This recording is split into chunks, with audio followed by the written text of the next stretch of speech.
somebody want to fill me in on what they know about interest?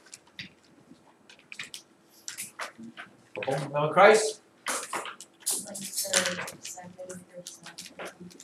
Well, first of all, Chillins, we've really got, I guess, what we would call good interest, and we've got bad interest.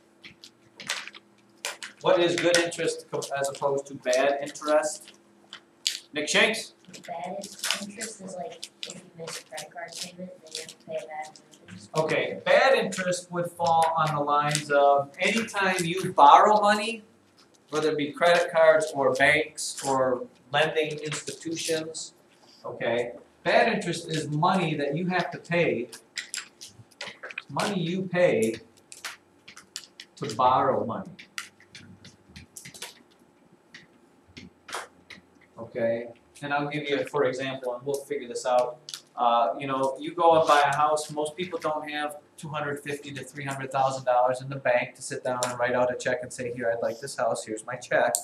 Most people have to go to the bank or whatever financial institution, say, "Can you loan me, you know, $200,000 to buy this house?"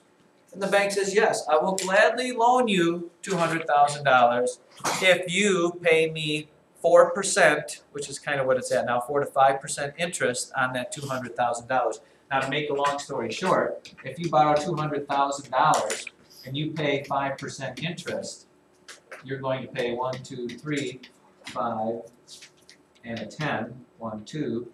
You are going to pay $10,000 per year that you borrow that money for.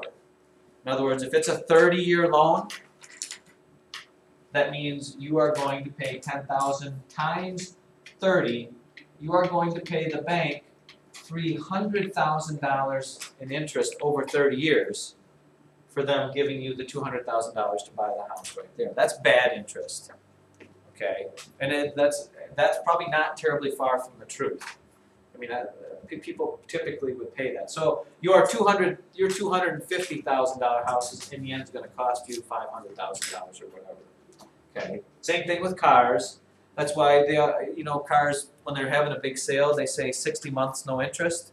That's a pretty big deal because car interest is usually like 18% or something like that. You know, and if you buy a $30,000 car at 18% interest, well, 10% would be what? 3,000. It's a lot of money. 18% would be like $5,000 or whatever it is. Okay, so that's a big deal. That's the bad interest. Question on the bad interest, Lauren? Yeah, but let's say, like, so you have to pay like $10,000, or like once you pay back some, like say you're. No, you will for a house. You will pay that every year. You can pay your loan off early and not have to pay it for those years that you didn't borrow it for. But no, it doesn't. The interest doesn't keep going down like if you pay off some of it right there. No, you'll end up still paying that sort of thing right there. I think it's picture time.